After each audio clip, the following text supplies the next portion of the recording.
Hello दोस्तों, मैं Kuldeep Pawar cricket country में आपका स्वागत करता हूं। एशिया कप के लिए टीम इंडिया का सिलेक्शन हो गया है।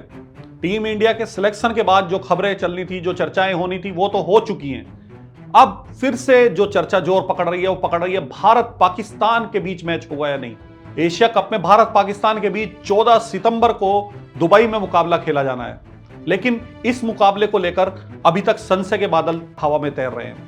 दरअसल यह बात मैं इसलिए कर रहा हूं क्योंकि पिछले कई दिन से कई तरह की खबरें सामने आ रही थी, जिसके बाद आज बीसीसीआई की प्रेस कॉन्फ्रेंस में भी एक ऐसा वाकया हुआ जिसने फिर से इस बात को चर्चा में ला दिया है। दरअसल चीफ सेलेक्टर अजीत अगरकर से एक जर्नलिस्ट ने यह पूछा कि भारत और पाकिस्तान का मैच होगा या नहीं। अजीत अगरकर इस सवाल का जवाब देना चाहते थे, लेकिन प्रेस कॉन्फ्रेंस में मौजूद बीसीसीआई के प्रतिनिधि ने उन्हें बीच में ही रोक दिया। बीसीसीआई के प्रतिनिधि ने उन्हें इशारा किया कि इस सवाल का जवाब नहीं देना है।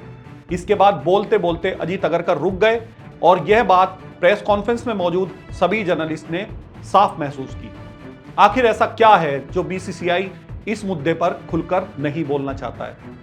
तो आपको बता दें कि इस घटनाक्रम के पीछे कहीं ना कहीं अभी भी बीसीसीआई को भारत सरकार की तरफ से हरी झंडी ना मिलना कारण है। दरअसल भारत और पाकिस्तान के बीच महज एक क्रिकेट मैच नहीं होता है, यह एक भावनात्मक मुद्दा होता है। सभी लोग जानते हैं कि क्रिकेट मैच भारत और पाकिस्तान के बीच किस तरह से सभी लोगों को भावनाओं में बहा देता है। यही एक कारण है कि लगातार भारत और पाकिस्तान के बीच मैच ना खेलने की मांग उठ रही है। अगर आपको याद हो तो अभी कुछ दिन पहले हरभजन सिंह ने भी यही मांग की थी। हरभजन सिंह, आपको बता दें, legend champions of legends league में हरभजन सिंह और उनके साथियों ने पाकिस्तान के खिलाफ एक नहीं 2 बार मैच खेलने से इनकार कर दिया था, जिससे भारतीय टीम को चैंपियंस ऑफ लीजेंड्स के सेमीफाइनल से बाहर होना पड़ा था बिना खेले ही पाकिस्तान के खिलाफ, और भारत जो पिछला खिताब विजेता था दोबारा से चैंपियन बनने से चूक गया था। लेकिन उस समय सभी प्लेयर्स ने कहा था कि हम लोग क्रिकेट से ज्यादा तरजीह अपने देश को देते हैं। हरभजन सिंह ने यही मांग टीम इंडिया के प्लेयर्स से भी की थी कि क्रिकेट से ज्यादा तरजीह देश को दी जानी चाहिए। इसके बाद आदित्य ठाकरे, जो बाल ठाकरे के पोते हैं और उद्धव ठाकरे के बेटे हैं, उन्होंने भी यह मांग उठाई थी कि क्रिकेट बड़ा है या देश। उन्होंने भी यह मांग की थी कि भारत को पाकिस्तान के खिलाफ एशिया कप में नहीं खेलना चाहिए। अभी तक बीसीसीआई की तरफ से इसे लेकर कभी कोई बयान नहीं आया है, ना ही भारत सरकार ने इस मैच को होने या नहीं होने को लेकर के कोई बात कही है। लेकिन अब फिर एक बार यह मुद्दा अजीत अगरकर के चुप हो जाने की वजह से गर्म हो गया है। आप क्या मानते हैं, भारत और पाकिस्तान को मैच खेलना चाहिए या नहीं? चलिए पहले इस मुद्दे पर बात कर लेते हैं कि भारत और पाकिस्तान के बीच मैच होना चाहिए या नहीं। अगर आप इस एंगल से सोचें कि पहलगाम आतंकी हमला या उसके बाद पाकिस्तान की तरफ से जिस तरह के बयान, ऑपरेशन सिंदूर में बुरी तरह चोट खाने के बावजूद पाकिस्तान की तरफ से जिस तरह के भड़काऊ बयान आ रहे हैं और आतंकवाद को बढ़ावा देने में अभी भी उसकी नापाक हरकतें बंद नहीं हुई हैं, उसे देखते हुए भारत और पाकिस्तान के बीच मैच बिल्कुल नहीं खेला जाना चाहिए। यह बात हर कोई मानता है कि भारत और पाकिस्तान के बीच किसी भी तरह का बायलैटरल यानी कि द्विपक्षीय क्रिकेट संबंध नहीं होना चाहिए। आपको बता दें, द्विपक्षीय क्रिकेट संबंध का मतलब होता है कि हम पाकिस्तान खेलने जाएं या पाकिस्तान हमारे यहां खेलने आए, लेकिन या फिर दोनों देश आपस में किसी तीसरे देश में जैसे यूएई या किसी अन्य देश में आपस में बायलैटरल यानी कि आपसी सीरीज खेले जिसमें ये ही 2 टीमें मौजूद हों। ऐसा कोई भी क्रिकेट संबंध नहीं होना चाहिए, यह हर क्रिकेट प्रेमी का मानना है। लेकिन क्या ऐसा मल्टीनेशन टूर्नामेंट में भी हो सकता है? एशिया कप एक मल्टीनेशन टूर्नामेंट है जिसमें भारत और पाकिस्तान के अलावा बांग्लादेश, श्रीलंका, अफगानिस्तान और यूएई समेत कई अन्य देश भी शामिल हैं। तो क्या मल्टीनेशन टूर्नामेंट्स में भी ऐसा होना चाहिए? यह सवाल थोड़ा पेचीदा है। यदि हम एशिया कप को ही लेकर बात करें, देखिए कोई भी मल्टीनेशन टूर्नामेंट जब होती है, जब आयोजित होती है, तो उससे पहले एक सभी देशों के बीच एक पैक्ट जैसा होता है। इस पैक्ट में यह तय किया जाता है कि उस टूर्नामेंट में सभी देश आपस में खेलेंगे। भारत चूंकि चैंपियंस ट्रॉफी में खेलने के लिए पाकिस्तान नहीं गया था, लेकिन चैंपियंस ट्रॉफी का मैच दुबई में आयोजित किया गया था।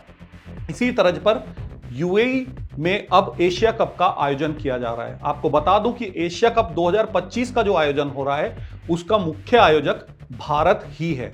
यानी कि दुबई में आयोजन भले ही हो रहा है, दुबई और अबू धाबी में मैच हो रहे हैं, लेकिन आयोजक बीसीसीआई है।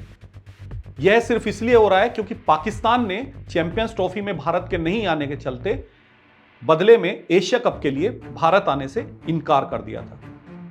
ऐसे में मल्टीनेशनल टूर्नामेंट में किस तरह की मजबूरी होती है ये आप बखूबी समझ रहे होंगे, लेकिन इसका एक आर्थिक पहलू भी है। इसका आर्थिक पहलू मैं आपको अगर थोड़ा सा समझाना चाहूं तो किसी मल्टीनेशनल टूर्नामेंट में यदि कोई मैच नहीं होता है तो उसका असर सिर्फ उस मैच में खेलने वाले 2 देशों पर नहीं होता, बल्कि उस टूर्नामेंट से जुड़े हुए सभी देशों पर होता है और वो बाकी हितधारकों पर भी होता है, जैसे ब्रॉडकास्टर या स्पॉन्सर या अन्य जो लोग उस टूर्नामेंट से जुड़े हुए हैं। एशिया कप के लिए भी मैं आपको बता दूं तो ब्रॉडकास्टर सोनी टीवी ने $170 मिलियन इस टूर्नामेंट के लिए रेवेन्यू देने का वादा किया है। $170 मिलियन के बदले उन्होंने एशिया कप के अधिकार खरीदे हैं। सोनी के आकलन के मुताबिक इस $170 मिलियन का 95% हिस्सा भारत और पाकिस्तान के मैच से वह जुटाने जा रहा है। इससे आप अंदाजा लगा सकते हैं कि एशिया कप 2025 के लिए यह मैच कितना अहम है। यह मैच नहीं होता है तो ब्रॉडकास्टर समेत कई हितधारक हो सकता है बैंक करप्ट भी हो जाए। लेकिन सिर्फ इतना ही नहीं, अगर यह मैच नहीं होता है तो इसका असर इस टूर्नामेंट में खेलने वाले बाकी देशों के हिस्से पर भी पड़ेगा। आपको बता दूं कि इस टूर्नामेंट में जो रेवेन्यू एसीसी कमाएगी यानी एशियन क्रिकेट काउंसिल कमाएगी, उस रेवेन्यू का एक हिस्सा बांग्लादेश, श्रीलंका और अफगानिस्तान समेत इस टूर्नामेंट में खेल रहे बाकी देशों को भी जाएगा। यदि भारत पाकिस्तान का मैच नहीं होता है तो इसका मतलब माना जाए कि टूर्नामेंट के रेवेन्यू का करीब 95% हिस्सा गायब हो जाएगा। 90 से 95% रेवेन्यू कम आएगा। यानी कि इसका सीधा असर अफगानिस्तान, बांग्लादेश, श्रीलंका, यूएई समेत सभी देशों पर पड़ेगा। आप जानते हैं खाड़ी देश अमीर हैं, वह इस बोझ को सहन कर सकते हैं कि उनको टूर्नामेंट में रेवेन्यू का हिस्सा नहीं मिल रहा है। लेकिन यदि बात हम लोग अफगानिस्तान और श्रीलंका जैसे क्रिकेट बोर्ड की करें तो उनके लिए इससे बहुत बड़ी मुश्किल खड़ी हो सकती है। अफगानिस्तान क्रिकेट बोर्ड पूरी तरह से इसी तरह के मल्टीनेशनल टूर्नामेंट से मिलने वाले रेवेन्यू पर ही अपने यहाँ क्रिकेट को जिंदा रखे हुए है।